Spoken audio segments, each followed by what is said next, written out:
Hablemos de la Iglesia Católica, no de los creyentes, sino de la institución que los representa hace más de 1000 años.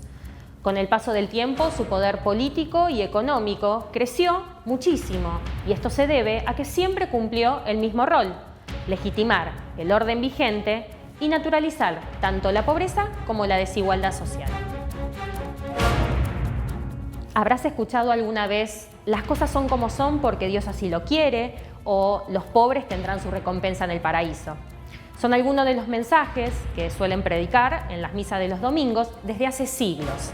Estas ideas que quieren inculcar solo les sirven a las clases dominantes para imponerse y controlar a las grandes mayorías.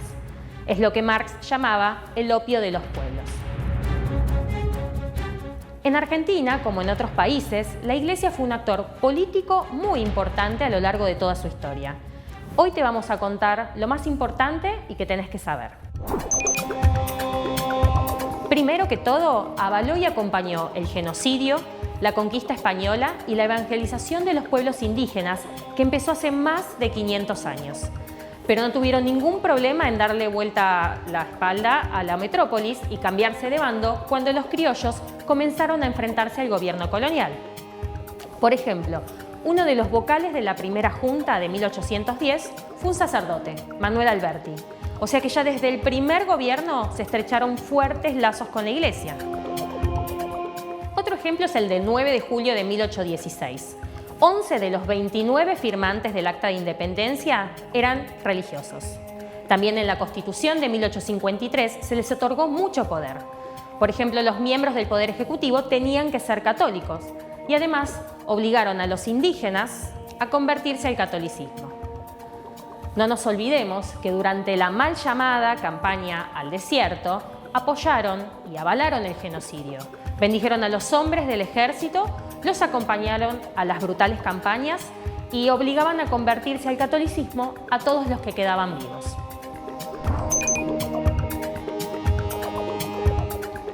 Pasamos al siglo XX. Con el golpe de 1930, el ejército y la Iglesia, que como ya vimos eran muy buenos aliados, comenzaron a ocupar un lugar muy relevante en la política argentina.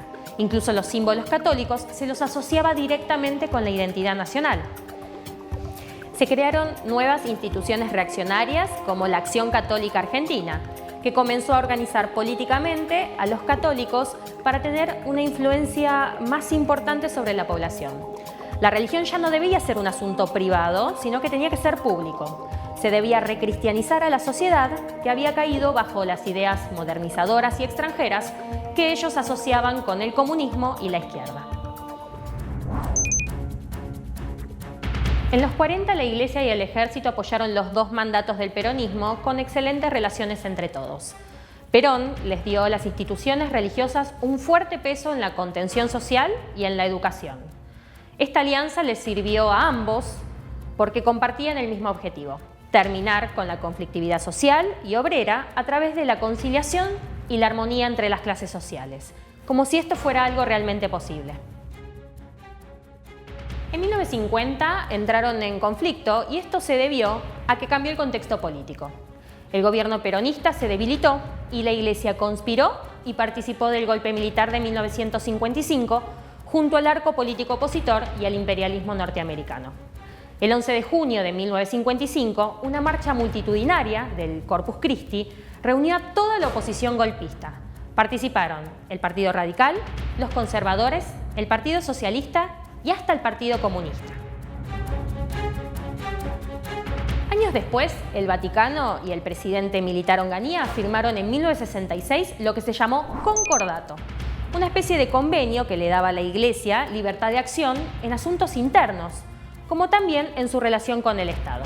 Esto quiere decir que, por ejemplo, tenían tribunales propios para juzgar todos los delitos que se cometían adentro de sus muros, evitando la intervención del Poder Judicial.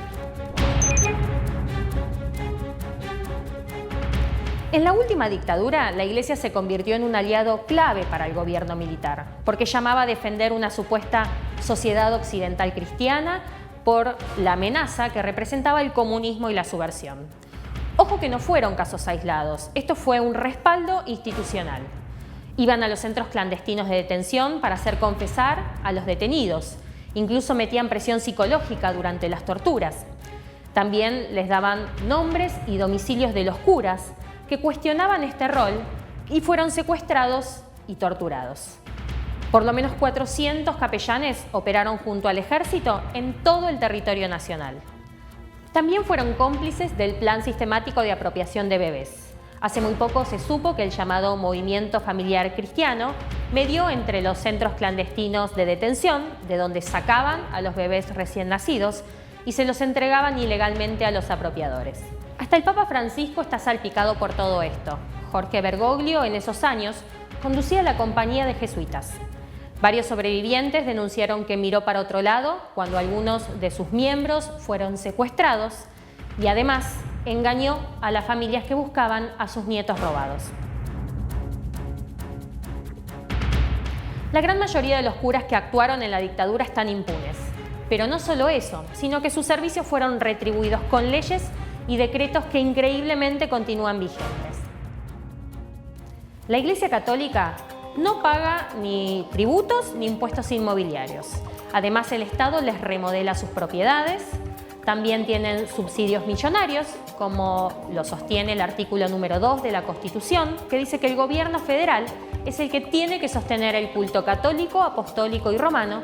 Y también tienen un decreto, que es el Decreto Ley 21950, que le establece que tienen que pagar sueldos a los obispos, sacerdotes y seminaristas. ¿De dónde sale toda esta plata? Del presupuesto nacional. Volvamos al presente. ¿Te parece que la Iglesia cambió en algo? ¿Que es más humana? La verdad es que no. Puede cambiar su discurso, incluso volverse más popular, pero sigue siendo la misma institución reaccionaria y retrógrada que legitima las desigualdades sociales, haciéndoles un gran favor a quienes nos gobiernan. Por eso están tan unidas al Estado. Es la misma Iglesia que milita activamente contra los derechos de las mujeres, obligándolas a morir en abortos clandestinos. La misma que silencia los muchísimos casos de abusos de menores en distintas partes del mundo. Ya sería hora de terminar con sus privilegios, ¿no? Ya lo dijeron miles y miles de mujeres en las calles. Separación de la Iglesia del Estado, ya.